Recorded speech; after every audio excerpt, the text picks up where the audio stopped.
الحمد للہ رب العالمین والصلاة والسلام علی خاتم النبیین اما بعد فاعوذ باللہ من الشیطان الرجیم بسم اللہ الرحمن الرحیم۔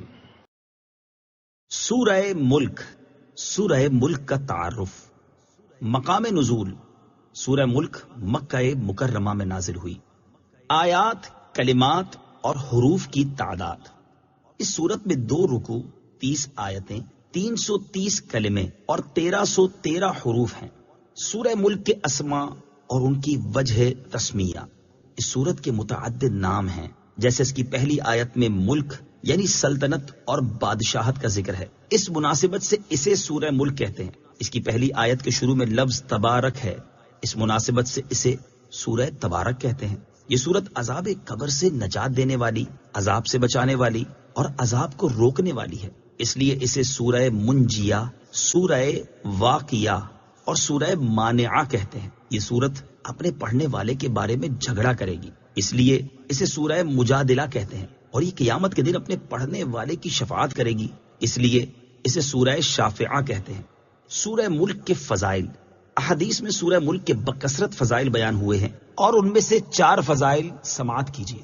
نمبر 1، حضرت عبداللہ ابن عباس رضی اللہ تعالی عنہما فرماتے ہیں، رسول اللہ صلی اللہ تعالی علیہ وسلم کی کسی صحابی نے ایک جگہ خیمہ نصب کیا، وہاں ایک قبر تھی اور انہیں معلوم نہ تھا کہ یہاں قبر ہے۔ اچانک انہیں پتہ چلا کہ یہ ایک قبر ہے اور اس میں ایک آدمی سورہ ملک پڑھ رہا ہے، یہاں تک کہ اس نے سورہ ملک مکمل کر لی۔ وہ صحابی رضی اللہ تعالی عنہ جب نبی کریم صلی اللہ تعالی علیہ وآلہ وسلم کی بارگاہ میں حاضر ہوئے تو عرض کی، یا رسول اللہ صلی اللہ تعالی علیہ وسلم، میں نے نادانستہ ایک قبر پر خیمہ لگا لیا، اچانک مجھے معلوم ہوا کہ یہ ایک قبر ہے اور اس میں ایک آدمی سورہ ملک پڑھ رہا ہے، یہاں تک کہ اس نے سورت مکمل کر لی۔ تاجدار رسالت صلی اللہ تعالی علیہ وسلم نے ارشاد فرمایا، یہ سورت عذاب قبر کو روکنے والی اور اس سے نجات دینے والی ہے۔ نمبر 2، ابو داؤد شریف کی حدیث ہے، حضرت ابو ہریرہ رضی اللہ تعالی عنہ سے روایت ہے، رسول اکرم صلی اللہ تعالی علیہ وسلم نے ارشاد فرمایا، قرآن پاک میں 30 آیتوں کی ایک سورت ہے، وہ اپنی تلاوت کرنے والے کی شفاعت کرے گی یہاں تک کہ اسے بخش دیا جائے گا۔ وہ سورت تبارک الذی بیدہ الملک ہے۔ نمبر 3، حضرت عبداللہ ابن مسعود رضی اللہ تعالی عنہ فرماتے ہیں، سورہ تبارک اپنے پڑھنے والے کی طرف سے جھگڑا کرے گی یہاں تک کہ اسے جنت میں داخل کر دے گی۔ نمبر 4، حضرت عبداللہ ابن عباس رضی اللہ تعالیٰ عنہما سے روایت ہے، حضور پرنور صلی اللہ تعالی علیہ وآلہ وسلم نے ارشاد فرمایا، بے شک میں کتاب اللہ میں ایک ایسی سورت پاتا ہوں جس کی 30 آیتیں ہیں، جو شخص سوتے وقت اس کی تلاوت کرے گا تو اس کے لیے 30 نیکیاں لکھی جائیں گی، اس کے 30 گناہ مٹا دیے جائیں گے اور اس کے 30 درجات بلند کر دیے جائیں گے، اور اللہ تعالیٰ اس کی طرف فرشتوں میں سے ایک فرشتہ بھیجتا ہے جو اس پر اپنے پر پھیلا دیتا ہے، اور وہ اس آدمی کے بیدار ہونے تک ہر چیز سے اس کی حفاظت کرتا ہے۔ وہ سورت مجادلہ یعنی بحث کرنے والی ہے، جو اپنی تلاوت کرنے والے کے لیے قبر میں بحث کرتی ہے، اور وہ سورت تبارک الذی بیدہ الملک ہے۔ سورہ ملک کے مضامین: اس سورت کا مرکزی مضمون یہ ہے کہ اس میں اسلام کے بنیادی عقائد جیسے اللہ تعالیٰ کی وحدانیت، حضور پرنور صلی اللہ تعالی علیہ وسلم کی رسالت، قرآن کی حقانیت، حشر و نشر اور قیامت کے دن اعمال کی جزا و سزا کو انتہائی مؤثر انداز میں بیان کیا گیا ہے۔ نیز اس سورت میں یہ مضامین بیان کیے گئے ہیں۔ نمبر 1، اس سورت کی ابتدا میں اللہ تعالیٰ کی عظمت، سلطنت اور قدرت کے بارے میں بیان کیا گیا، اور یہ بتایا گیا کہ زندگی اور موت کو پیدا کرنے سے مقصود لوگوں کے اعمال کی جانچ کرنا ہے۔ نمبر 2، اللہ تعالیٰ کی قدرت کے آثار بیان کیے گئے کہ اس نے کسی سابقہ مثال کے بغیر ایک دوسرے کے اوپر 7 آسمان بنائے، اور ان آسمانوں میں کسی طرح کا کوئی عیب نہیں، انہیں ستاروں سے مزین کیا، اور ان ستاروں کے ذریعے آسمان کی طرف چڑھنے والے شیطانوں کو مارا جاتا ہے۔ نیز اس کی قدرت کے آثار میں سے یہ ہے کہ اس نے کافروں کے لیے جہنم کا دردناک عذاب تیار کیا ہے، اور ایمان والوں کو مغفرت اور عظیم اجر کی بشارت دی ہے۔ نمبر 3، یہ بتایا گیا کہ اللہ تعالیٰ ظاہر اور پوشیدہ، کھلی ہوئی اور چھپی ہوئی ہر بات کو جانتا ہے۔ نمبر 4، ان نعمتوں کو بیان کیا گیا جو اللہ تعالیٰ نے اپنی مخلوق کو عطا فرمائی ہیں، تاکہ وہ اس کی نعمت کو پہچان کر اس کا شکر ادا کریں اور اللہ تعالیٰ کی وحدانیت کا اقرار کریں۔ نمبر 5، کفار مکہ کو اللہ تعالیٰ کے عذاب سے ڈرایا گیا اور نبی کریم صلی اللہ تعالی علیہ وسلم کو تسلی دی گئی کہ آپ ان کے جھٹلانے کی وجہ سے غم زدہ نہ ہوں، کیونکہ ان سے پہلے کافر بھی اپنے انبیاء علیہ الصلوۃ والسلام کے ساتھ اسی طرح کا سلوک کرتے تھے۔ نمبر 6، اس سورت کے آخر میں مومن اور کافر کا حال واضح کرنے کے لیے الٹا چلنے والے اور سیدھا چلنے والے کی ایک مثال بیان فرمائی گئی، اور حضور پرنور صلی اللہ تعالی علیہ وآلہ وسلم کو جھٹلانے والوں کو اللہ تعالیٰ کے عذاب سے ڈرایا گیا۔ سورہ تحریم کے ساتھ مناسبت۔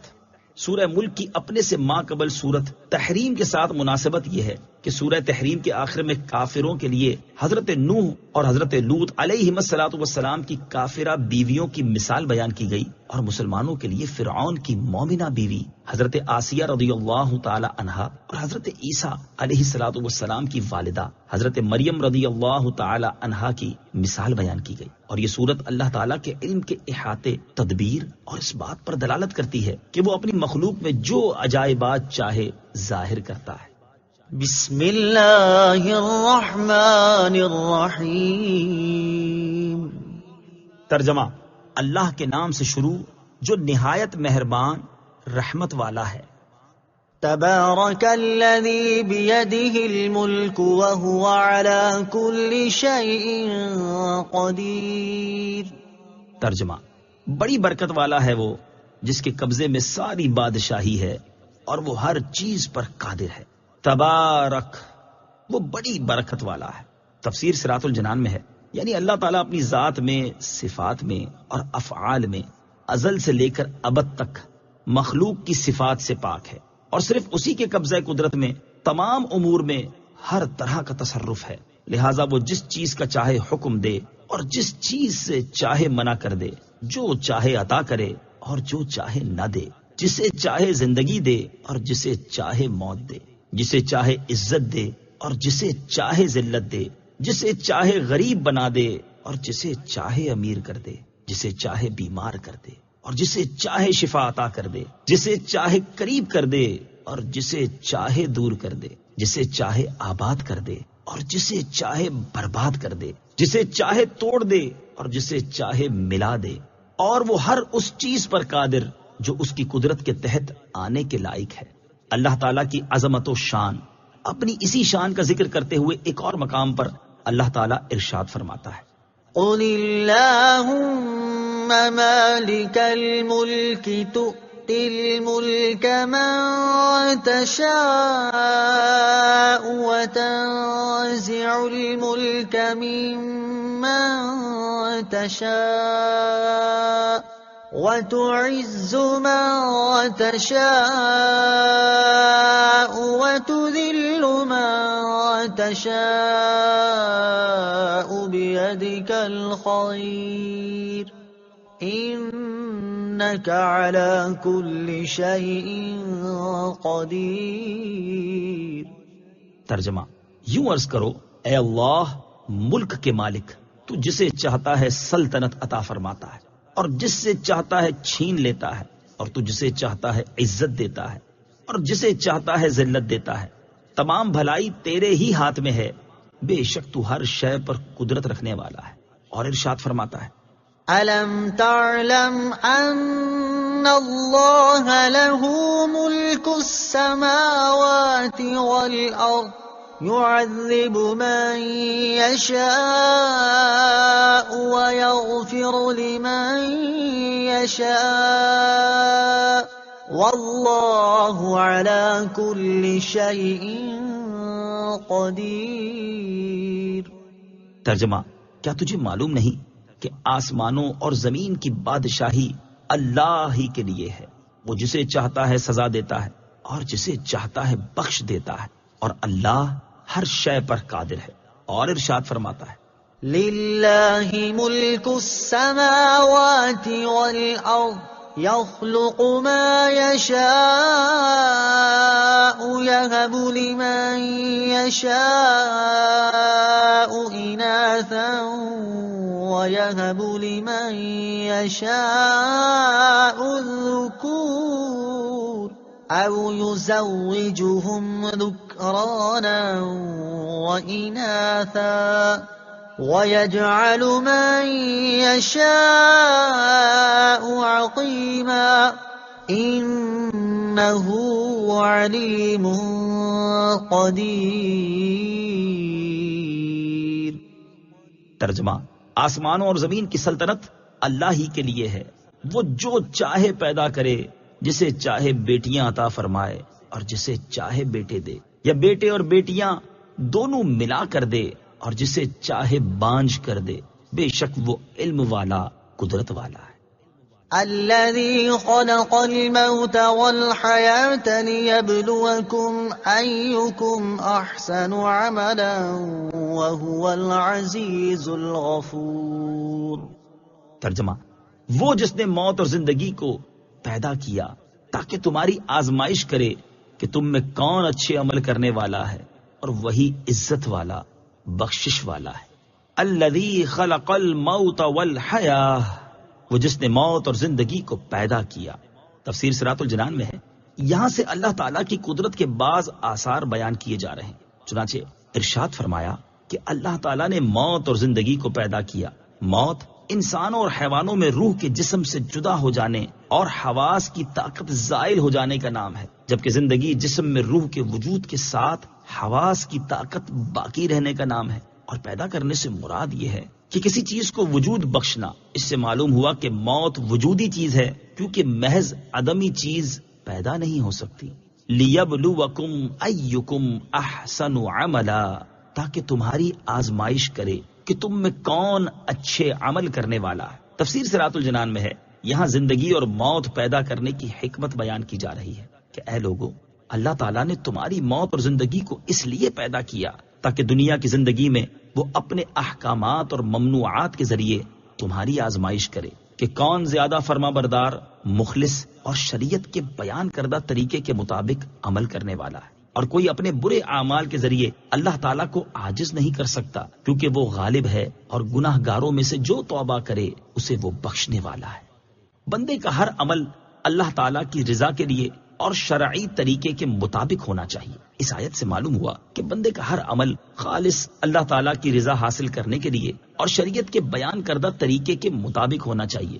لہٰذا جس کا عمل خالص اللہ عز و جل کی رضا حاصل کرنے کے لیے ہو لیکن شریعت کے بیان کردہ طریقے کے مطابق نہ ہو تو وہ عمل مقبول نہیں۔ اسی طرح جس کا عمل شریعت کے بیان کردہ طریقے کے مطابق تو ہو لیکن وہ خالص اللہ تعالیٰ کی رضا حاصل کرنے کے لیے نہ ہو بلکہ ریاکاری اور نفاق کے طور پر ہو تو وہ عمل بھی مقبول نہیں۔ ایک اور مقام پر اللہ تعالیٰ ارشاد فرماتا ہے، انما الہکم الہ واحد فمن كان يرجو لقاء ربه فليعمل عملا صالحا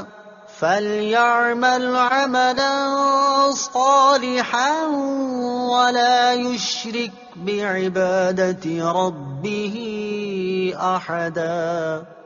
ترجمہ، تمہارا معبود ایک ہی معبود ہے، تو جو اپنے رب سے ملاقات کی امید رکھتا ہو اسے چاہیے کہ نیک کام کرے اور اپنے رب کی عبادت میں کسی کو شریک نہ کرے۔ حضرت فضیل بن عیاض رحمت اللہ تعالی علیہ فرماتے ہیں، جب عمل خالص ہو لیکن درست نہ ہو تو اسے قبول نہیں کیا جائے گا، اور جب عمل درست ہو لیکن خالص نہ ہو تو یہ بھی قبول نہیں کیا جائے گا۔ عمل صرف وہی مقبول ہے جو خالص اور درست ہو، اور عمل خالص اس وقت ہوگا جب اسے اللہ تعالیٰ کی رضا حاصل کرنے کے لیے کیا جائے، اور درست اس وقت ہوگا جب وہ سنت یعنی شریعت کے بتائے ہوئے طریقے کے مطابق ہوگا۔ اس سے ان لوگوں کو نصیحت حاصل کرنی چاہیے جو شریعت کے بیان کردہ طریقے کے مطابق عمل نہیں کرتے، اور اگر انہیں کوئی سمجھائے تو اپنا عمل درست کرنے کے بجائے یہ کہہ کر ٹال دیتے ہیں کہ اللہ تعالیٰ قبول کرے گا۔ ہمیں زندگی عطا کیے جانے اور ہم پر موت مسلط کیے جانے کی حکمت۔ اس آیت سے یہ بھی معلوم ہوا کہ ہمیں زندگی عطا کیے جانے اور ہم پر موت مسلط کیے جانے کی حکمت یہ ہے کہ اللہ تعالیٰ کی اطاعت اور فرما برداری کے معاملے میں ہماری جانچ ہو جائے کہ ہم میں سے کون اللہ تعالیٰ کی اطاعت کرتا ہے اور کیسی اطاعت کرتا ہے، تاکہ آخرت میں جب اطاعت گزاروں کو انعامات ملیں اور نافرمانوں کو سزائیں ملیں تو کوئی یہ اعتراض نہ کر سکے کہ اطاعت گزاروں کو انعامات اور نافرمانوں کو سزا کیوں ملی۔ یاد رکھیں کہ دنیا کی زندگی ایک دن ضرور ختم ہو جائے گی، جبکہ آخرت کی زندگی ہمیشہ باقی رہنے والی ہے۔ جیسا کہ اللہ تعالیٰ ارشاد فرماتا ہے، وما هذه الحياة الدنيا إلا لهو ولعب وإن الدار الآخرة لهي الحيوان لو كانوا يعلمون. ترجمہ: اور یہ دنیا کی زندگی تو صرف کھیل کود ہے، اور بے شک آخرت کا گھر ضرور وہی سچی زندگی ہے. کیا ہی اچھا تھا اگر وہ یہ جانتے. اور ارشاد فرمایا: وما أوتيتم من شيء فمتاع الحياة الدنيا وزينتها وما عند الله خير وأبقى أفلا تعقلون. ترجمہ: اور اے لوگو، جو کچھ چیز تمہیں دی گئی ہے تو وہ دنیاوی زندگی کا ساز و سامان اور اس کی زینت ہے، اور جو ثواب اللہ کے پاس ہے وہ بہتر اور زیادہ باقی رہنے والا ہے. تو کیا تم سمجھتے نہیں؟ اور دنیا کی رنگینیوں اور رونقوں سے بھی ہمیں آزمایا جا رہا ہے کہ ہم کیسے عمل کرتے ہیں. چنانچہ اللہ تعالیٰ ارشاد فرماتا ہے: إنا جعلنا ما على الأرض زينة لها لنبلوهم أيهم أحسن عملا. ترجمہ: بے شک ہم نے زمین پر موجود چیزوں کو زمین کے لیے زینت بنایا تاکہ ہم انہیں آزمائیں کہ ان میں عمل کے اعتبار سے کون اچھا ہے. اسی طرح ہمیں پیدا کرنے اور اللہ تعالیٰ نے ہمارے لیے جو نعمتیں پیدا کی ہیں ان کے ذریعے بھی ہمارے اعمال کی آزمائش ہو رہی ہے، جیسا کہ اللہ تعالیٰ ارشاد فرماتا ہے: وَهُوَ الَّذِي خَلَقَ السَّمَاوَاتِ وَالْأَرْضَ فِي 6 أَيَّامٍ وَكَانَ عَرْشُهُ عَلَى الْمَاءِ لِيَبْلُوَكُمْ أَيُّكُمْ أَحْسَنُ عَمَلًا. ترجمہ: اور وہی ہے جس نے آسمانوں اور زمین کو 6 دن میں بنایا اور اس کا عرش پانی پر تھا، تمہیں پیدا کیا تاکہ تمہیں آزمائے کہ تم میں کون اچھے عمل کرتا ہے. اور وہ لوگ جو دنیا کی زندگی میں ایمان لائے اور انہوں نے نیک اعمال کیے، ان کے بارے میں اللہ تعالیٰ ارشاد فرماتا ہے: إن الذين آمنوا وعملوا الصالحات إنا لا نضيع أجر من أحسن عملا أولئك لهم جنات عدن تجري من تحتهم الأنهار يحلون فيها من أساور من ذهب ويلبسون ثيابا خضرا من سندس واستبرق متكئين فيها على الأرائك نعم الثواب وحسنت مرتفقا. ترجمہ: بے شک جو لوگ ایمان لائے اور نیک اعمال کیے، ہم اچھے عمل کرنے والوں کا ثواب ضائع نہیں کرتے. ان کے لیے ہمیشگی کے باغات ہیں، ان کے نیچے نہریں بہتی ہیں، انہیں ان باغوں میں سونے کے کنگن پہنائے جائیں گے اور وہ سبز رنگ کے باریک اور موٹے ریشم کے کپڑے پہنیں گے. وہاں تختوں پر تکیے لگائے ہوئے ہوں گے. یہ کیا ہی اچھا ثواب ہے اور جنت کی کیا ہی اچھی آرام کی جگہ ہے. اور جنہوں نے کفر کیا اور گناہوں میں مصروف رہے، ان کے بارے میں ارشاد فرماتا ہے: والذین کسبوا السیئات جزاء سیئۃ بمثلها وترهقهم ذلة ما لهم من اللہ من عاصم كأنما أغشيت وجوههم قطعا من الليل مظلما أولئك أصحاب النار هم فيها خالدون. ترجمہ: اور جنہوں نے برائیوں کی کمائی کی تو برائی کا بدلہ اسی کے برابر ہے اور ان پر ذلت چھائی ہوگی. انہیں اللہ سے بچانے والا کوئی نہ ہوگا، گویا ان کے چہروں کو اندھیری رات کے ٹکڑوں سے ڈھانپ دیا گیا ہے، وہی دوزخ والے ہیں، وہ اس میں ہمیشہ رہیں گے۔ لہذا اے لوگو، استجیبوا لربکم من قبل ان یأتی یوم لا مرد له من اللہ ما لکم من ملجأ یومئذ وما لکم من نکیر۔ ترجمہ، اس دن کے آنے سے پہلے پہلے اپنے رب کا حکم مان لو جو اللہ کی طرف سے ٹلنے والا نہیں۔ اس دن تمہارے لیے کوئی پناہ نہ ہوگی اور نہ تمہارے لیے انکار کرنا ممکن ہوگا۔ الذي خلق 7 سماوات طباقا ما ترى في خلق الرحمن من تفاوت فارجع البصر هل ترى من فطور ثم ارجع البصر كرتين ينقلب إليك البصر خاسئا وهو حسير۔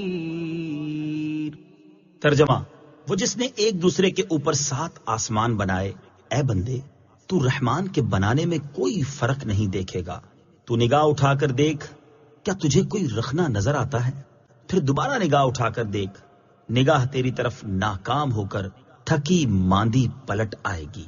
الذی خلق 7 سماوات طباقا، وہ جس نے ایک دوسرے کے اوپر 7 آسمان بنائے۔ تفسیر صراط الجنان میں ہے، اس آیت اور اس کے بعد والی آیت کا خلاصہ یہ ہے کہ اللہ تعالیٰ کی قدرت کے آثار میں سے یہ ہے کہ اس نے کسی سابقہ مثال کے بغیر ایک دوسرے کے اوپر 7 آسمان بنائے۔ ہر آسمان دوسرے کے اوپر کمان کی طرح ہے، اور دنیا کا آسمان زمین کے اوپر گنبد کی طرح ہے، اور ایک آسمان کا فاصلہ دوسرے آسمان سے کئی 100 برس کی راہ ہے۔ تو اے بندے، تو اللہ تعالیٰ کے بنانے میں کوئی فرق اور کوئی عیب نہیں دیکھے گا، بلکہ انہیں مضبوط، درست، برابر اور متناسب پائے گا۔ تو آسمان کی طرف نگاہ اٹھا کر دیکھ تاکہ تو اپنی آنکھوں سے اس خبر کے درست ہونے کو دیکھ لے اور تیرے دل میں کوئی شبہ باقی نہ رہے۔ پھر دوبارہ نگاہ اٹھا اور بار بار دیکھ، ہر بار تیری نگاہ تیری طرف ناکام ہو کر تھکی ماندی پلٹ آئے گی کہ بار بار کی جستجو کے باوجود بھی وہ ان میں کوئی خلل اور عیب نہ پا سکے گی۔ وَلَقَدْ زَيَّنَّا السَّمَاءَ الدُّنْيَا بِمَصَابِيحَ وَجَعَلْنَاهَا رُجُومًا لِلشَّيَاطِينِ وَأَعْتَدْنَا لَهُمْ عَذَابَ السَّعِيرِ۔ ترجمہ، اور بے شک ہم نے نیچے کے آسمان کو چراغوں سے آراستہ کیا اور انہیں شیطانوں کے لیے مارنے کا ذریعہ بنایا، اور ہم نے ان کے لیے بھڑکتی آگ کا عذاب تیار کر رکھا ہے۔ وَلَقَدْ زَيَّنَّا السَّمَاءَ الدُّنْيَا بِمَصَابِيحَ، اور بے شک ہم نے نیچے کے آسمان کو چراغوں سے آراستہ کیا۔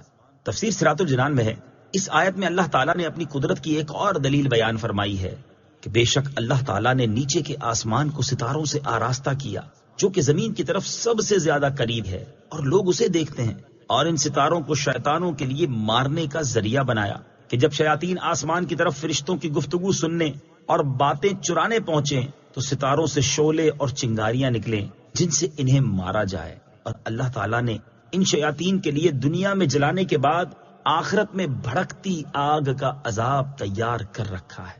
اس کی نظیر یہ آیات مبارکہ ہے۔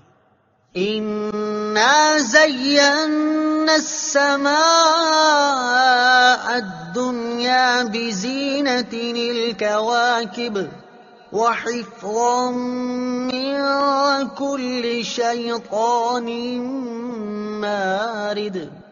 ترجمہ، بے شک ہم نے نیچے کے آسمان کو ستاروں کے سنگھار سے آراستہ کیا اور ہر سرکش شیطان سے حفاظت کے لیے۔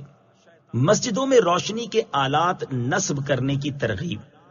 علامہ اسماعیل حقی رحمۃ اللہ تعالی علیہ اس مقام پر مساجد میں روشنی کرنے کے آلات نصب کرنے کی ترغیب دیتے ہوئے فرماتے ہیں، جب اللہ تعالیٰ نے زمین کی چھت آسمان کو ستاروں سے مزین فرمایا ہے تو بندوں کو چاہیے کہ وہ مساجد کی چھتوں کو قندیلوں اور چراغوں اور فی زمانہ روشنی حاصل کرنے کے جدید آلات سے مزین کریں۔ جب حضرت عمر بن خطاب رضی اللہ تعالی عنہ نے نماز تراویح میں لوگوں کو حضرت ابی بن کعب رضی اللہ تعالی عنہ کے پیچھے اکٹھا کیا تو مسجد میں قندیلیں لٹکائیں۔ انہیں دیکھ کر حضرت علی المرتضی کرم اللہ تعالی وجہہ الکریم نے فرمایا، اے ابن خطاب، آپ نے ہماری مسجدوں کو روشن کیا، اللہ تعالی آپ کی قبر کو روشن کرے۔ وَلِلَّذِينَ كَفَرُوا بِرَبِّهِمْ عَذَابُ جَهَنَّمَ وَبِئْسَ الْمَصِيرُ۔ ترجمہ، اور جنہوں نے اپنے رب کے ساتھ کفر کیا ان کے لیے جہنم کا عذاب ہے اور وہ کیا ہی برا ٹھکانہ ہے۔ وَلِلَّذِينَ كَفَرُوا بِرَبِّهِمْ، اور جنہوں نے اپنے رب کے ساتھ کفر کیا۔ تفسیر صراط الجنان میں ہے، یعنی بھڑکتی آگ کا عذاب شیطانوں کے ساتھ ہی خاص نہیں بلکہ انسانوں اور جنوں میں سے جس نے بھی اللہ تعالیٰ کے ساتھ کفر کیا ان کے لیے ہم نے جہنم کا عذاب تیار کر رکھا ہے، اور وہ کیا ہی برا ٹھکانہ ہے کہ وہ جگہ بھی تکلیف دے، وہاں کا کھانا پانی بھی تکلیف دے، سانپ بچھو تکلیف دے اور ساتھی بھی ایذا رسا۔ غرض یہ کہ اس میں ہر تکلیف جمع ہے۔ اذا القوا فيها سمعوا لها شهيقا وهي تفور۔ ترجمہ، جب وہ کفار اس میں ڈالے جائیں گے تو جہنم کی چنگھاڑ سنیں گے اور وہ جوش مارتی ہوگی۔ اذا القوا فيها، جب وہ کفار اس میں ڈالے جائیں گے۔ تفسیر صراط الجنان میں ہے، یہاں سے اللہ تعالیٰ نے جہنم کے اوصاف بیان فرمائے ہیں۔ چنانچہ اس آیت کا خلاصہ یہ ہے کہ جب وہ کفار جہنم میں اس طرح ڈالے جائیں گے جس طرح بڑی آگ میں لکڑیاں ڈالی جاتی ہیں تو وہ گدھے کی آواز کی طرح جہنم کی خوفناک چنگھاڑ سنیں گے، اور اس وقت جہنم ایسے جوش مارتی ہوگی جیسے پانی ہنڈیا میں جوش مارتا ہے۔ پل صراط سے گزرتے وقت جنتیوں پر انعام۔ یاد رہے کہ قیامت کے دن جنتی اگرچہ پل صراط سے گزریں گے لیکن اس وقت ان پر یہ انعام ہوگا کہ وہ جہنم کی ہلکی سی آواز بھی نہ سنیں گے، جیسا کہ ارشاد باری تعالی ہے، لا يسمعون حسيسها وهم فيما اشتهت أنفسهم خالدون۔ ترجمہ، وہ اس کی ہلکی سی آواز بھی نہ سنیں گے اور وہ اپنی دل پسند نعمتوں میں ہمیشہ رہیں گے۔ تكاد تميز من الغيظ كلما ألقي فيها فوج سألهم خزنتها ألم يأتكم نذير قالوا بلى قد جاءنا نذير فكذبنا وقلنا ما نزل الله من شيء إن أنتم إلا في ضلال كبير وقالوا لو كنا نسمع أو نعقل ما كنا في أصحاب السعير فاعترفوا بذنبهم فسحقا لأصحاب السعير۔ ترجمہ، معلوم ہوتا ہے کہ غضب سے پھٹ جائے گی جب کبھی کوئی گروہ اس میں ڈالا جائے گا تو اس کے داروغہ ان سے پوچھیں گے کیا تمہارے پاس کوئی ڈر سنانے والا نہیں آیا تھا؟ وہ کہیں گے کیوں نہیں، بے شک ہمارے پاس ڈر سنانے والے تشریف لائے۔ پھر ہم نے انہیں جھٹلایا اور ہم نے کہا اللہ نے کوئی چیز نہیں اتاری، تم تو بڑی گمراہی میں ہی ہو۔ اور وہ کہیں گے اگر ہم سنتے یا سمجھتے تو دوزخ والوں میں نہ ہوتے۔ تو اب انہوں نے اپنے گناہ کا اقرار کیا تو دوزخیوں کے لیے پھٹکار ہو، تکاد تمیز من الغیظ، معلوم ہوتا ہے کہ غضب سے پھٹ جائے گی۔ تفسیر صراط الجنان میں ہے، یہاں جہنم کا ایک اور وصف بیان کیا گیا کہ جہنم کفار پر غضبناک ہوگی اور یوں لگے گا جیسے غضب کی شدت کی وجہ سے جہنم ابھی پھٹ جائے گی اور اس کے اجزاء ایک دوسرے سے جدا ہو جائیں گے۔ اس سے معلوم ہوا کہ جہنم میں احساس ہے، وہ غضب بھی کرتی ہے بلکہ کلام بھی کرتی ہے، جیسا کہ ایک اور مقام پر ارشاد باری تعالی ہے، يوم نقول لجهنم جهنم هل امتلأت وتقول هل من مزید. ترجمہ: جس دن ہم جہنم سے فرمائیں گے کیا تو بھر گئی، وہ عرض کرے گی کیا کچھ اور زیادہ ڈالنے کو ہے. کلما القی فیہا فوج، جب کبھی کوئی گروہ اس میں ڈالا جائے گا. تفسیر صراط الجنان میں ہے جہنم کا حال بیان کرنے کے بعد اب اہل جہنم کا حال بیان کیا جا رہا ہے. چنانچہ آیت کے اس حصے اور اس کے بعد والی 2 آیات کا خلاصہ یہ ہے کہ جب کبھی کفار کا کوئی گروہ جہنم میں ڈالا جائے گا تو جہنم کے داروغہ حضرت مالک علیہ السلام اور ان کے مددگار فرشتے ڈانٹتے ہوئے ان سے پوچھیں گے، اے کافروں، کہ دنیا میں تمہارے پاس کوئی ڈر سنانے والا نہیں آیا تھا جو تمہارے سامنے تمہارے رب عز و جل کی آیات پڑھتا، تمہیں اس دن کی ملاقات سے ڈراتا اور اللہ تعالیٰ کے عذاب کا خوف دلاتا؟ وہ اعتراف کرتے ہوئے کہیں گے کیوں نہیں، بے شک ہمارے پاس ڈر سنانے والے تشریف لائے اور انہوں نے اللہ تعالیٰ کے احکام پہنچائے، اللہ تعالیٰ کے غضب اور آخرت کے عذاب سے ڈرایا، لیکن ہم نے انہیں جھٹلایا اور دنیاوی کاموں میں مشغولیت اور تکبر میں حد سے بڑھنے کی وجہ سے ہم نے ان آیات کے بارے میں کہا کہ اللہ تعالیٰ نے کوئی چیز نہیں اتاری. اے ہمیں ڈرانے والو، تم تو بڑی گمراہی میں ہی ہو. جہنم کے خازن انہیں مزید ڈانٹتے ہوئے کہیں گے کیا تم نے رسولوں کی زبان سے اپنے رب عز و جل کی آیات نہیں سنی اور ان کے معانی کو نہیں سمجھا تاکہ تم انہیں نہ جھٹلاتے؟ کفار جواب دیتے ہوئے کہیں گے اگر ہم نے دنیا میں رسولوں کی ہدایت کو دل سے سنا ہوتا اور اپنی عقل سے کام لیتے ہوئے اسے سمجھا ہوتا تو آج ہم دوزخ والوں میں سے نہ ہوتے. بعض مسلمان بھی جہنم میں داخل ہوں گے.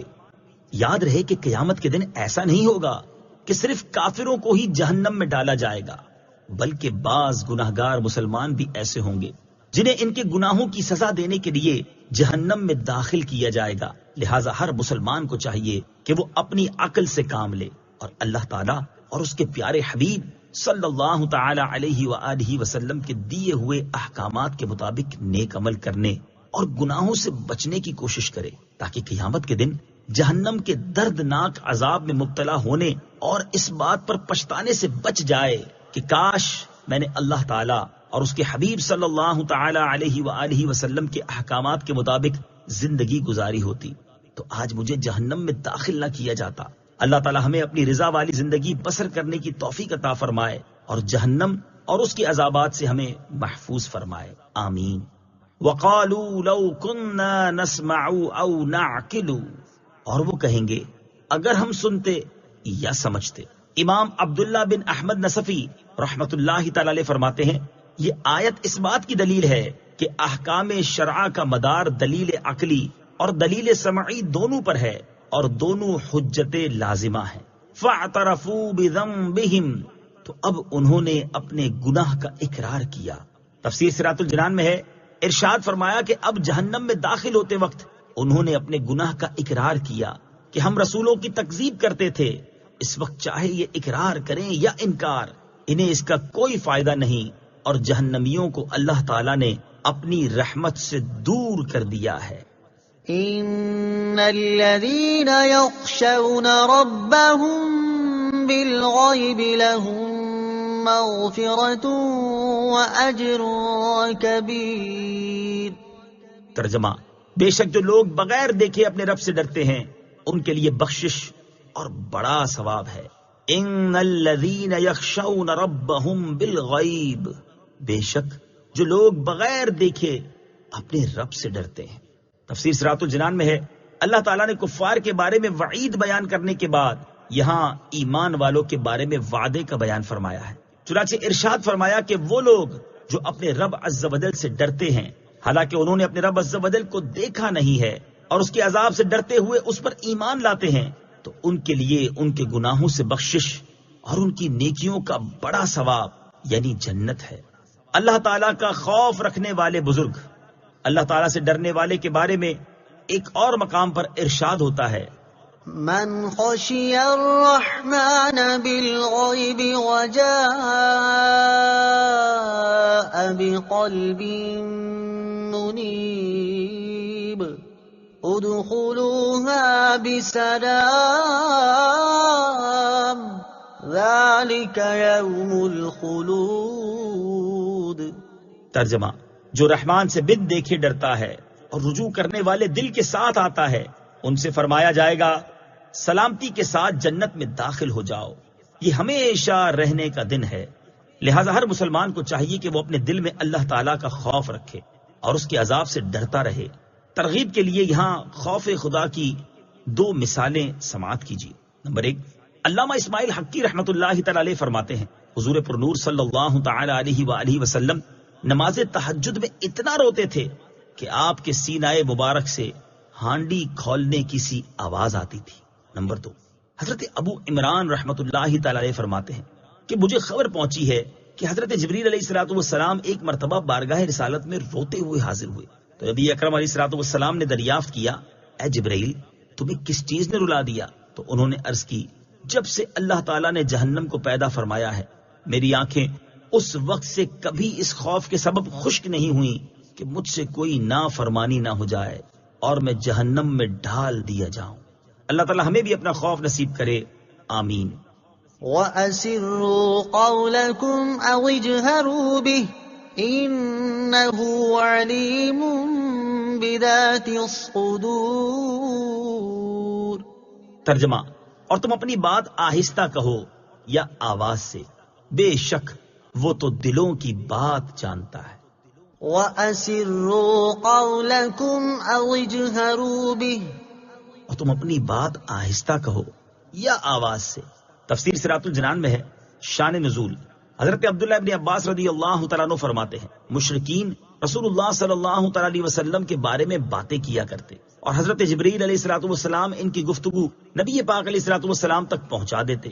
اس پر مشرکین نے آپس میں کہا کہ چپکے چپکے بات کیا کرو تاکہ محمد صلی اللہ تعالیٰ علیہ وسلم کا خدا سن نہ پائے۔ اس پر یہ آیت نازل ہوئی اور انہیں بتایا گیا کہ تمہاری یہ کوشش فضول ہے، کیونکہ اللہ تعالیٰ کی شان تو یہ ہے وہ دل کی بات کو زبان پر آنے سے پہلے ہی جانتا ہے، تو وہ تمہاری زبانوں سے کی ہوئی گفتگو کو کیسے نہیں جان سکتا؟ اللہ تعالیٰ کی شان تو بہت ہی بلند و بالا ہے۔ اس کے محبوب بندے حضرت سلیمان علیہ الصلوۃ والسلام کا یہ حال تھا کہ انہوں نے 3 میل سے چونٹی کی آواز سن لی تھی۔ أَلَا يَعْلَمُ مَنْ خَلَقَ وَهُوَ اللَّطِيفُ الْخَبِيرُ۔ ترجمہ: کیا جس نے پیدا کیا وہ نہیں جانتا؟ حالانکہ وہی ہر باریکی کو جاننے والا خبردار ہے۔ الا یعلم من خلق، کیا جس نے پیدا کیا وہ نہیں جانتا؟ تفسیر صراط الجنان میں ہے اس سے پہلی آیت میں کیے ہوئے دعوے کی دلیل دیتے ہوئے ارشاد فرمایا کہ جس رب تعالیٰ نے اپنی کامل حکمت سے تمام اشیاء کو وجود بخشا ہے اور انہی چیزوں میں تمہاری آہستہ یا بلند آواز سے کی گئی گفتگو بھی شامل ہے، تو کیا اسے تمہاری باتوں کا علم نہ ہوگا؟ حالانکہ اس کی شان تو یہ ہے کہ وہ ہر باریکی کو جاننے والا ہے، حتیٰ کہ وہ اندھیری رات میں ٹھوس پتھر پر چلنے والی سیاہ چونٹی کے نشانات کو بھی دیکھتا ہے اور وہ تمام باطنی چیزوں پر خبردار ہے۔ هو الذي جعل لكم الأرض ذلولا فامشوا في مناكبها وكلوا من رزقه وإليه النشور۔ ترجمہ: وہی ہے جس نے تمہارے لیے زمین کو تابع کر دیا تو تم اس کے رستوں میں چلو اور اللہ کی روزی میں سے کھاؤ اور اسی کی طرف اٹھنا ہے۔ هو الذی جعل لکم الارض ذلولا، وہی ہے جس نے تمہارے لیے زمین کو تابع کر دیا۔ تفسیر صراط الجنان میں ہے اس آیت میں اللہ تعالیٰ نے وہ نعمتیں بیان فرمائیں جو اس نے اپنی مخلوق کو عطا فرمائی ہیں تاکہ وہ اس کی نعمت کو پہچان کر اس کا شکر ادا کریں اور اللہ تعالیٰ کی وحدانیت کا اقرار کریں۔ چنانچہ اس آیت کا خلاصہ یہ ہے کہ اللہ تعالیٰ وہی ہے جس نے زمین کو مناسب طور پر نرم فرما کر تمہارے تابع کر دیا تاکہ تمہارے لیے اس میں کنویں کھودنا، چشمے جاری کرنا، نہریں بنانا، مکانات اور عمارتیں تعمیر کرنا، کھیتی باڑی اور باغبانی کرنا ممکن ہو جائے، ورنہ اگر وہ زمین کو ٹھوس پتھر کی طرح بنا دیتا یا لوہا، سونا، پیتل وغیرہ کسی دھات کی بنا دیتا تو گرمیوں میں زمین انتہائی گرم ہو جاتی اور سردیوں میں انتہائی ٹھنڈی۔ اس طرح زمین پر چلنا دشوار ہو جاتا، اور اگر پانی کی طرح نرم بنا دیتا تو کوئی چیز اس پر ٹھہر ہی نہ سکتی اور یوں زمین پر زندگی گزارنا ہی دشوار ہو جاتا۔ یہ اللہ تعالیٰ کا بہت بڑا احسان ہے کہ اس نے زمین کو ایسا بنایا ہے کہ اس سے نفع حاصل کیا جا سکے، تو تم اس کے راستوں میں چلو اور اللہ تعالیٰ کی روزی میں سے کھاؤ جو اس نے تمہارے لیے پیدا فرمائی ہے اور تمہیں قبروں سے جزا کے لیے اسی کی طرف اٹھنا ہے۔ أَأَمِنتُم مَّن فِي السَّمَاءِ أَن يَخْسِفَ بِكُمُ الْأَرْضَ فَإِذَا هِيَ تَمُورُ أَمْ أَمِنتُم مَّن فِي السَّمَاءِ أَن يُرْسِلَ عَلَيْكُمْ حَاصِبًا فَسَتَعْلَمُونَ كَيْفَ نَذِيرِ۔ ترجمہ: کیا تم اس اللہ عز و جل سے بے خوف ہو گئے جس کی سلطنت آسمان میں ہے، اس بات میں کہ وہ تمہیں زمین میں دھسا دے تو وہ زمین اچانک کانپنے لگے، یا تم اس سے بے خوف ہو گئے کہ جس کی سلطنت آسمان میں ہے اس بات میں کہ وہ تم پر پتھراؤ بھیجے تو تم جلد جان لوگے کہ میرا ڈرانا کیسا تھا۔ أَأَمِنتُم مَّن فِي السَّمَاءِ، کیا تم اس سے بے خوف ہو گئے جس کی سلطنت آسمان میں ہے؟ تفسیر صراط الجنان میں ہے، اس آیت اور اس کے بعد والی آیت میں اللہ تعالیٰ نے کفار مکہ کو اپنے عذاب سے ڈراتے ہوئے فرمایا کہ اے کفار مکہ، جس رب تعالیٰ کی سلطنت آسمان میں ہے اس کی نافرمانی کر کے کیا تم اس بات میں اس سے بے خوف ہو گئے کہ وہ قارون کی طرح تمہیں بھی زمین میں دھسا دے اور اس وقت تک زمین کو حرکت میں رکھے جب تک تم اس کے سب سے نچلے حصے میں نہ پہنچ جاؤ؟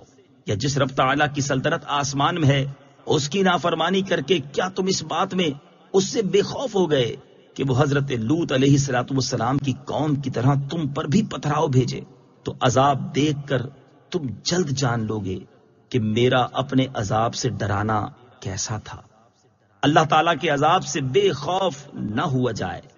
اسی عذاب کا ذکر کرتے ہوئے ایک اور مقام پر اللہ تعالیٰ نے ارشاد فرمایا، أَفَأَمِنتُمْ أَن يَخْسِفَ بِكُمْ جَانِبَ الْبَرِّ أَوْ يُرْسِلَ عَلَيْكُمْ حَاصِبًا ثُمَّ لَا تَجِدُوا لَكُمْ وَكِيلًا۔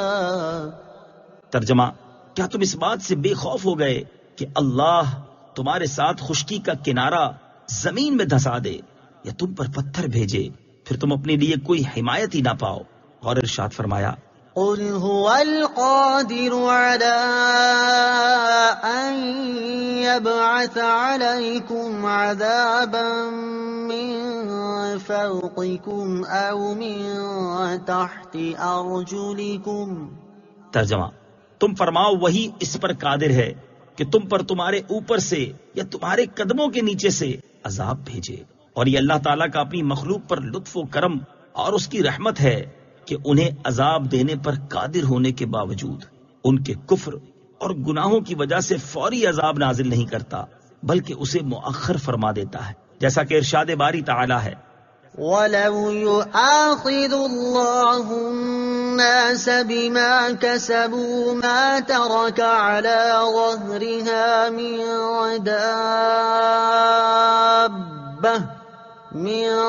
دَابَّةٍ وَلَكِن يُؤَخِّرُهُمْ إِلَى أَجَلٍ مُّسَمًّى فَإِذَا جَاءَ أَجَلُهُمْ فَإِنَّ اللَّهَ كَانَ بِعِبَادِهِ بَصِيرًا۔ ترجمہ: اور اگر اللہ لوگوں کو ان کے کمائے ہوئے اعمال کی وجہ سے پکڑتا تو زمین کی پیٹھ پر کوئی چلنے والا نہ چھوڑتا، لیکن وہ ایک مقرر میعاد تک انہیں ڈھیل دیتا ہے، پھر جب ان کی مقررہ مدت آئے گی تو بے شک اللہ اپنے تمام بندوں کو دیکھ رہا ہے، لہذا اس کی رحمت اور کرم کے پیش نظر اس کے عذاب سے بے خوف ہو جانا بہت بڑی نادانی اور کم عقلی ہے۔ وَلَقَدْ كَذَّبَ الَّذِينَ مِن قَبْلِهِمْ فَكَيْفَ كَانَ نَكِيرِ۔ ترجمہ: اور بے شک ان سے پہلے لوگوں نے جھٹلایا تو میرا انکار کیسا ہوا۔ وَلَقَدْ كَذَّبَ الَّذِينَ مِن قَبْلِهِمْ، اور بے شک ان سے پہلے لوگوں نے جھٹلایا۔ تفسیر صراط الجنان میں ہے، اس آیت میں اللہ تعالیٰ نے اپنے حبیب علیہ السلام کو تسلی دیتے ہوئے اور کفار مکہ کو اپنے عذاب سے ڈراتے ہوئے فرمایا کہ اے پیارے حبیب صلی اللہ تعالی علیہ وآلہ وسلم، کفار مکہ آپ کو جھٹلاتے ہیں تو اس پر آپ غم نہ فرمائیں، کیونکہ کفار مکہ سے پہلی امتوں کے کفار جیسے حضرت نوح علیہ الصلوۃ والسلام کی قوم اور قوم عاد وغیرہ نے بھی میرے رسولوں کو جھٹلایا، تو جب میں نے انہیں ہلاک کیا تو اس وقت میرا انکار کیسا ہوا؟ کیا انہوں نے میرے عذاب کو حق نہیں پایا؟ ضرور انہوں نے میرے عذاب کو حق پایا ہے۔ أَوَلَمْ يَرَوْا إِلَى الطَّيْرِ فَوْقَهُمْ صَافَّاتٍ وَيَقْبِضْنَ مَا يُمْسِكُهُنَّ إِلَّا الرَّحْمَنُ إِنَّهُ بِكُلِّ شَيْءٍ بَصِيرٌ۔ ترجمہ، اور کیا انہوں نے اپنے اوپر پر پھیلاتے ہوئے اور سمیٹتے ہوئے پرندے نہ دیکھے؟ انہیں رحمان کے سوا کوئی نہیں روکتا، بے شک وہ سب کچھ دیکھ رہا ہے۔ اولم یروا الی الطیر فوقہم، اور کیا انہوں نے اپنے اوپر پرندے نہ دیکھے؟ اس آیت میں اللہ تعالیٰ نے وہ چیز بیان فرمائی جو اس کی قدرت کے کمال پر دلالت کرتی ہے۔ چنانچہ ارشاد فرمایا کہ کیا کفار مکہ غافل ہیں اور انہوں نے اپنے اوپر ہوا میں اڑتے وقت پر پھیلاتے ہوئے اور سمیٹتے ہوئے پرندے نہیں دیکھے؟ انہیں ہوا میں پر پھیلانے اور سمیٹنے کی حالت میں گرنے سے رحمان عز و جل کے سوا کوئی نہیں روکتا۔ حالانکہ پرندے بوجھل، موٹے اور جسیم ہوتے ہیں، اور بھاری چیز طبعاً پستی کی طرف مائل ہوتی ہے، وہ فضا میں نہیں رک سکتی۔ یہ اللہ تعالیٰ کی قدرت ہے کہ وہ ٹھہرے رہتے ہیں، اور جس طرح اللہ تعالیٰ نے پرندوں کو فضا میں ٹھہرایا، ایسے ہی آسمانوں کو جب تک وہ چاہے روکے ہوئے ہے، اور اگر وہ نہ روکے تو آسمان گر پڑیں۔ بے شک وہ سب کچھ دیکھ رہا ہے اور اس پر کوئی بھی چیز پوشیدہ نہیں ہے۔ پرندوں اور جہازوں کی پرواز اللہ تعالیٰ کی قدرت کی دلیل ہے۔ پرندوں کی پرواز کا ذکر کرتے ہوئے ایک اور مقام پر اللہ تعالیٰ نے ارشاد فرمایا، أَلَمْ يَرَوْا إِلَى الطَّيْرِ مُسَخَّرَاتٍ فِي جَوِّ السَّمَاءِ مَا يُمْسِكُهُنَّ إِلَّا اللَّهُ إِنَّ فِي ذَلِكَ لَآيَاتٍ لِقَوْمٍ يُؤْمِنُونَ۔ ترجمہ، کیا انہوں نے پرندوں کی طرف نہ دیکھا جو آسمان کی فضا میں اللہ کے حکم کے پابند ہیں؟ انہیں وہاں اللہ کے سوا کوئی نہیں روکتا، بے شک اس میں ایمان والوں کے لیے نشانیاں ہیں۔ اس سے معلوم ہوا کہ پرندوں کو ہوا میں محض پر نہیں روکتے، بلکہ انہیں اللہ تعالیٰ روکے ہوئے ہے۔ اسی طرح فی زمانہ ہوا میں محو پرواز ٹنوں وزنی ہوائی جہازوں کو مشین اور انجن گرنے سے نہیں بچاتے، بلکہ انہیں بھی اللہ تعالیٰ ہی گرنے سے بچاتا ہے، یعنی مؤثر حقیقی اللہ عز و جل کی ذات ہے۔ أَمَّنْ هَذَا الَّذِي هُوَ جُندٌ لَكُمْ يَنصُرُكُم مِّن دُونِ الرَّحْمَٰنِ إِنِ الْكَافِرُونَ إِلَّا فِي غُرُورٍ۔ ترجمہ، یا وہ کون سا تمہارا لشکر ہے جو رحمان کے مقابلے میں تمہاری مدد کرے گا؟ کافر صرف دھوکے میں پڑے ہوئے ہیں۔ امن هذا الذی هو جند لکم، یا وہ کون سا تمہارا لشکر ہے؟ تفسیر صراط الجنان میں ہے، کفار مکہ دو چیزوں پر اعتماد کرتے ہوئے ایمان قبول کرنے سے انکار کرتے اور رسول کریم صلی اللہ تعالی علیہ وآلہ وسلم سے دشمنی رکھتے تھے۔ نمبر 1 مالی اور افرادی قوت، اور نمبر 2 ان کا یہ عقیدہ کہ بت ان تک بھلائیاں پہنچاتے ہیں اور ان سے نقصانات دور کرتے ہیں۔ اللہ تعالیٰ نے اس آیت میں پہلی چیز کا رد کرتے ہوئے ارشاد فرمایا کہ اے کافروں، اگر اللہ تعالیٰ تمہیں عذاب میں مبتلا کرنا چاہے تو تمہارا وہ کون سا لشکر ہے جو رحمان کے مقابلے میں تمہاری مدد کرے گا اور تم سے اس کا عذاب دور کر دے گا؟ تمہارا کوئی مددگار نہیں، اور کافر صرف شیطان کے اس فریب میں ہیں کہ ان پر عذاب نازل نہ ہوگا۔ أَمَّنْ هَذَا الَّذِي يَرْزُقُكُمْ إِنْ أَمْسَكَ رِزْقَهُ بَلْ لَجُّوا فِي عُتُوٍّ وَنُفُورٍ۔ ترجمہ، یا کون ایسا ہے جو تمہیں روزی دے اگر اللہ اپنی روزی روک لے، بلکہ وہ سرکش اور نفرت میں ڈھیٹ بن گئے ہیں۔ امن هذا الذی یرزقکم، یا کون ایسا ہے جو تمہیں روزی دے؟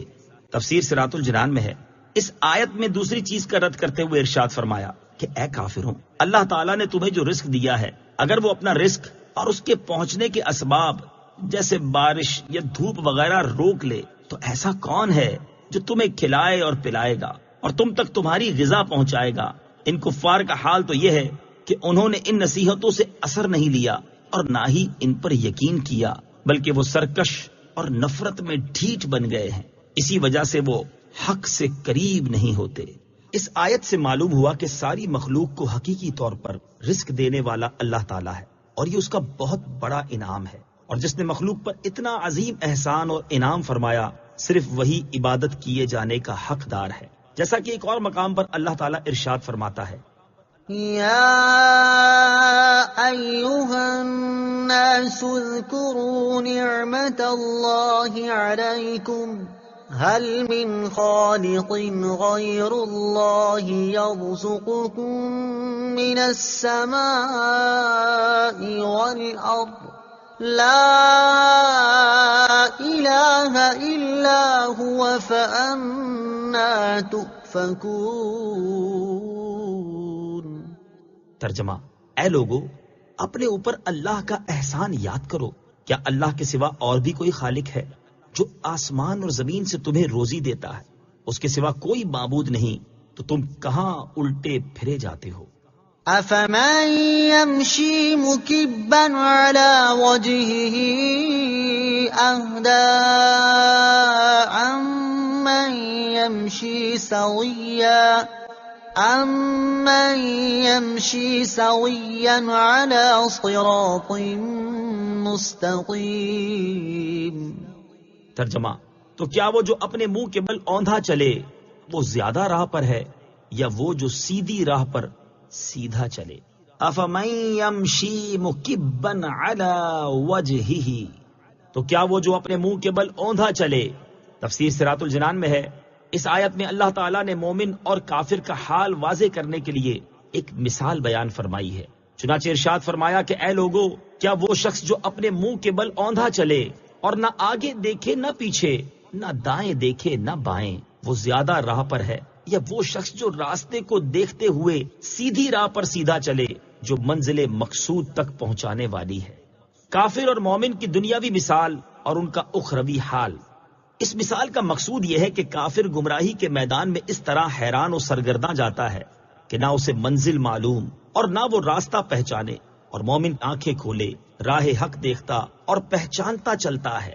یہ تو کافر اور مومن کی دنیاوی مثال ہے، جبکہ آخرت میں کفار کو واقعی منہ کے بل اٹھایا جائے اور چہروں کے بل جہنم کی طرف ہانکا جائے گا۔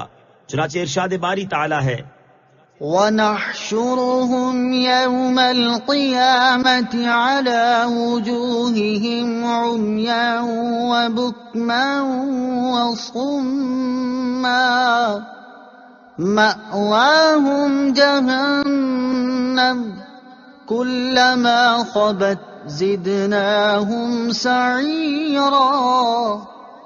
ترجمہ: اور ہم انہیں قیامت کے دن ان کے منہ کے بل اٹھائیں گے، اس حال میں کہ وہ اندھے اور گونگے اور بہرے ہوں گے، ان کا ٹھکانہ جہنم ہے، جب کبھی بجھنے لگے گی تو ہم اسے اور بھڑکا دیں گے۔ اور ارشاد فرمایا، الذين يحشرون على وجوههم إلى جهنم أولئك شر مكانا وأضل سبيلا۔ ترجمہ: جن لوگوں کو ان کے چہروں کے بل جہنم کی طرف ہانکا جائے گا، ان کا ٹھکانہ سب سے بدتر اور وہ سب سے زیادہ گمراہ ہیں۔ اور ایمان والے متقی لوگوں کے بارے میں ارشاد فرمایا، وَسِيقَ الَّذِينَ اتَّقَوْا رَبَّهُمْ إِلَى الْجَنَّةِ زُمَرًا حَتَّى إِذَا جَاءُوهَا وَفُتِحَتْ أَبْوَابُهَا وَقَالَ لَهُمْ خَزَنَتُهَا سلام علیکم طبتم فادخلوها خالدین۔ ترجمہ: اور اپنے رب سے ڈرنے والوں کو گروہ در گروہ جنت کی طرف چلایا جائے گا، یہاں تک کہ جب وہ وہاں پہنچیں گے اور اس کے دروازے کھلے ہوئے ہوں گے اور اس کے داروغے ان سے کہیں گے تم پر سلام ہو، تم پاکیزہ رہے تو ہمیشہ رہنے کو جنت میں جاؤ۔ قل هو الذي أنشأكم وجعل لكم السمع والأبصار والأفئدة قليلا ما تشكرون۔ ترجمہ، تم فرماؤ وہی ہے جس نے تمہیں پیدا کیا اور تمہارے لیے کان اور آنکھ اور دل بنائے، تم بہت کم شکر ادا کرتے ہو۔ قل هو الذی انشأکم، تم فرماؤ وہی ہے جس نے تمہیں پیدا کیا، یعنی اے پیارے حبیب صلی اللہ تعالی علیہ وآلہ وسلم، آپ مشرکین سے فرما دیں کہ اے کافروں، جس خدا کی طرف میں تمہیں دعوت دیتا ہوں وہ وہی ہے جس نے تمہیں پیدا کیا اور اس نے تمہارے لیے کان بنائے تاکہ تم اللہ تعالیٰ کی آیات کو سنو اور ان سے نصیحت حاصل کرو۔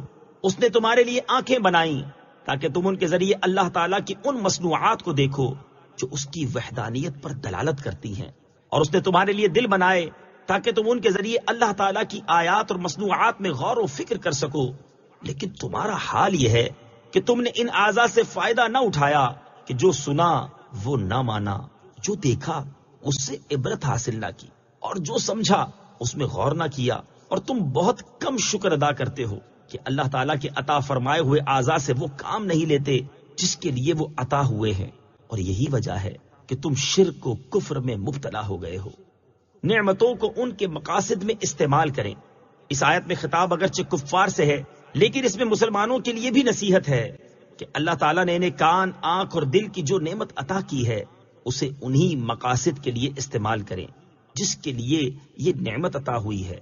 ایک اور مقام پر اللہ تعالیٰ ارشاد فرماتا ہے، يا أيها الذين آمنوا أطيعوا الله ورسوله ولا تولوا عنه وأنتم تسمعون ولا تكونوا كالذين قالوا سمعنا وهم لا يسمعون۔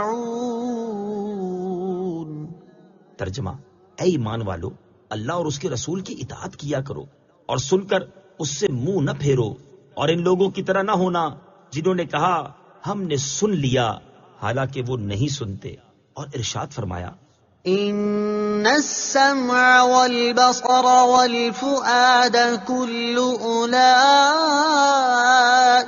كان عنه مسؤولا۔ ترجمہ، بے شک کان اور آنکھ اور دل ان سب کے بارے میں سوال کیا جائے گا۔ اور ارشاد فرمایا، وما كنتم تستترون أن يشهد عليكم سمعكم ولا أبصاركم ولا جلودكم ولكن ظننتم أن الله لا يعلم كثيرا مما تعملون۔ ترجمہ، اور تم اس بات سے نہیں چھپ سکتے تھے کہ تمہارے خلاف تمہارے کان اور تمہاری آنکھیں اور تمہاری کھالیں گواہی دیں، لیکن تم تو یہ سمجھے بیٹھے تھے کہ اللہ تمہارے بہت سے کام نہیں جانتا۔ اللہ تعالیٰ ہمیں اپنی دی ہوئی ہر نعمت کو اس کے مقصد میں استعمال کرنے کی توفیق عطا فرمائے، آمین۔ قل هو الذي ذرأكم في الأرض وإليه تحشرون۔ ترجمہ، تم فرماؤ وہی ہے جس نے تمہیں زمین میں پھیلایا اور اسی کی طرف تم اٹھائے جاؤ گے۔ قل هو الذی ذرأکم فی الارض، تم فرماؤ وہی ہے جس نے تمہیں زمین میں پھیلایا، یعنی اے حبیب صلی اللہ تعالی علیہ وسلم آپ فرما دیں کہ اللہ عز و جل وہی ہے جس نے گفتگو میں تمہاری زبانوں، تمہارے رنگوں، تمہارے لباسوں، تمہاری شکلوں اور صورتوں کے مختلف ہونے کے ساتھ تمہیں زمین کے کونے کونے میں پھیلایا، اور تم قیامت کے دن اپنے اعمال کے حساب اور ان کی جزا کے لیے اسی کی طرف اٹھائے جاؤ گے۔ وَيَقُولُونَ مَتَى هَذَا الْوَعْدُ إِن كُنتُمْ صَادِقِينَ قُلْ إِنَّمَا الْعِلْمُ عِندَ اللَّهِ وَإِنَّمَا أَنَا نَذِيرٌ مُبِينٌ۔ ترجمہ، اور کہتے ہیں یہ وعدہ کب آئے گا؟ اگر تم سچے ہو تو بتاؤ۔ تم فرماؤ یہ علم تو اللہ ہی کے پاس ہے اور میں تو یہی صاف ڈر سنانے والا ہوں۔ وَيَقُولُونَ مَتَىٰ هَٰذَا الْوَعْدُ، اور کہتے ہیں یہ وعدہ کب آئے گا؟ اس آیت اور اس کے بعد والی آیت کا خلاصہ یہ ہے کہ کفار مسلمانوں سے مذاق اور محض دل لگی کے طور پر کہتے تھے کہ اگر تم قیامت یا عذاب کی خبر دینے میں سچے ہو تو بتاؤ ان کا ظہور کب ہوگا۔ اللہ تعالیٰ نے ان کا جواب دیتے ہوئے اپنے حبیب صلی اللہ تعالی علیہ وآلہ وسلم سے ارشاد فرمایا کہ اے مخلوق میں سب سے بڑے عالم صلی اللہ تعالی علیہ وسلم، آپ مشرکین سے فرما دیں کہ اس کا علم تو اللہ تعالیٰ ہی کے پاس ہے، میں تو عذاب اور قیامت کے آنے کا تمہیں ڈر سناتا ہوں اور مجھے اتنے ہی کام کا حکم دیا گیا ہے، اسی سے میرا فرض ادا ہو جاتا ہے، اس لیے وقت کا بتانا میری ذمہ داری نہیں۔ قل انما العلم عند اللہ، تم فرماؤ یہ علم تو اللہ ہی کے پاس ہے۔ یاد رہے کہ اس سے یہ ثابت نہیں ہوتا کہ اللہ تعالیٰ نے حضور پر نور صلی اللہ تعالی علیہ وآلہ وسلم کو قیامت کا علم نہیں دیا، کیونکہ یہاں یہ نہ فرمایا کہ مجھے علم نہیں دیا گیا، بلکہ یہ فرمایا کہ یہ حقیقی اور ذاتی علم تو اللہ ہی کے پاس ہے۔ اور ایسے انداز میں بات اس وقت بھی کہی جاتی جب معلومات ہونے کے باوجود بتانا نہ ہو۔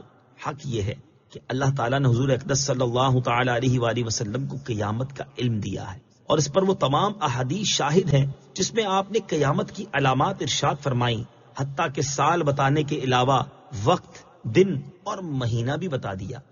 فَلَمَّا رَأَوْهُ زُلْفَةً سِيئَتْ وُجُوهُ الَّذِينَ كَفَرُوا وَقِيلَ هَٰذَا الَّذِي كُنتُم بِهِ تَدَّعُونَ۔ ترجمہ، پھر جب اسے قریب دیکھیں گے تو کافروں کے منہ بگڑ جائیں گے اور ان سے فرما دیا جائے گا یہ وہ عذاب ہے جو تم مانگتے تھے۔ فَلَمَّا رَأَوْهُ زُلْفَةً، پھر جب اسے قریب دیکھیں گے۔ اس آیت کا خلاصہ یہ ہے کہ جب کفار آخرت میں اس عذاب کو اپنے قریب دیکھیں گے جس کا ان سے وعدہ کیا گیا ہے تو کافروں کے چہرے سیاہ پڑ جائیں گے اور وحشت و غم سے ان کی صورتیں خراب ہو جائیں گی، اور جہنم کے فرشتے ان سے کہیں گے یہ وہ عذاب ہے جو مذاق کے طور پر تم مانگتے تھے، اور انبیاء کرام علیہ الصلوۃ والسلام سے کہتے تھے کہ وہ عذاب کہاں ہے، جلدی لاؤ، اب دیکھ لو یہ ہے وہ عذاب جس کی تمہیں طلب تھی۔ قل أرأيتم إن أهلكني الله ومن معي أو رحمنا فمن يجير الكافرين من عذاب أليم۔ ترجمہ، تم فرماؤ بھلا دیکھو تو اگر اللہ مجھے اور میرے ساتھ والوں کو ہلاک کر دے یا ہم پر رحم فرمائے تو وہ کون ہے جو کافروں کو دردناک عذاب سے بچا لے گا۔ قل، تم فرماؤ۔ تفسیر صراط الجنان میں ہے کفار مکہ رسول کریم صلی اللہ تعالی علیہ وآلہ وسلم اور صحابہ کرام علیہم رضوان کی وفات کی آرزو رکھتے تھے۔ اس پر اللہ تعالیٰ نے اپنے حبیب علیہ الصلوۃ والسلام سے ارشاد فرمایا کہ اے حبیب، آپ ان کفار سے فرما دیں کہ ہم مومن ہیں اور دو اچھی چیزوں میں سے ایک کے منتظر ہیں۔ نمبر ایک، تمہاری آرزو کے مطابق اللہ تعالیٰ مجھے اور میرے صحابہ کو وفات دے دے تو اس میں بھی ہمارا فائدہ ہے کہ ہم جنت میں چلے جائیں گے، اور نمبر دو، اللہ تعالیٰ تمہارے مقابلے میں ہماری مدد فرما کر ہم پر رحم فرمائے اور ہماری عمریں دراز کر دے۔ دونوں صورتوں میں فائدہ ہمارا ہی ہے۔ اب تم بتاؤ کہ وہ کون ہے جو تمہیں اللہ تعالیٰ کے دردناک عذاب سے بچا لے گا؟ تمہیں تو بہرحال اپنے کفر کے سبب ضرور عذاب میں مبتلا ہونا ہے، ہماری وفات تمہیں کیا فائدہ دے گی؟ قل هو الرحمن آمنا به وعليه توكلنا فستعلمون من هو في ضلال مبين۔ ترجمہ، تم فرماؤ وہی رحمان ہے، ہم اس پر ایمان لائے اور ہم نے اسی پر بھروسہ کیا تو تم جلد جان جاؤ گے کہ کون کھلی گمراہی میں ہے۔ قل هو الرحمن، تم فرماؤ وہی رحمان ہے۔ تفسیر صراط الجنان میں ہے ارشاد فرمایا کہ اے حبیب صلی اللہ تعالی علیہ وآلہ وسلم، آپ ان مشرکین سے فرما دیں کہ جس کی طرف ہم تمہیں دعوت دیتے ہیں وہی رحمان ہے، ہم اس پر ایمان لائے اور اسی کی عبادت کرتے ہیں، اور تم اس کے ساتھ کفر کرتے ہو اور ہم نے اسی پر بھروسہ کرتے ہوئے اپنے تمام امور اس کے سپرد کر دیے ہیں، اور جب تم پر عذاب نازل ہوگا تو تم جلد جان جاؤ گے کہ ہم گمراہی میں تھے یا تم۔ قل أرأيتم إن أصبح ماؤكم غورا فمن يأتيكم بماء معين۔ ترجمہ، تم فرماؤ بھلا دیکھو تو اگر صبح کو تمہارا پانی زمین میں دھس جائے تو وہ کون ہے جو تمہیں نگاہوں کے سامنے بہتا ہوا پانی لا دے؟ قل، تم فرماؤ۔ تفسیر صراط الجنان میں ہے، اس آیت میں اللہ تعالیٰ نے دلیل کے طور پر اپنی ایک نعمت کا ذکر کرتے ہوئے فرمایا کہ اے حبیب صلی اللہ تعالی علیہ وآلہ وسلم، آپ ان مشرکین سے فرما دیں کہ اگر صبح کو تمہارا پانی زمین میں دھس جائے اور اتنی گہرائی میں پہنچ جائے کہ ڈول وغیرہ سے بھی ہاتھ نہ آ سکے تو وہ کون ہے جو تمہیں نگاہوں کے سامنے بہتا ہوا پانی لا دے کہ اس تک ہر ایک کا ہاتھ پہنچ سکے؟ اس کے جواب میں وہ ضرور کہیں گے کہ یہ صرف اللہ تعالیٰ ہی کی قدرت میں ہے۔ تو اس وقت ان سے کہا جائے گا کہ بت جو کہ کسی چیز پر قدرت نہیں رکھتے، انہیں کیوں عبادت میں اس قادر برحق کا شریک کرتے ہو؟ صدق اللہ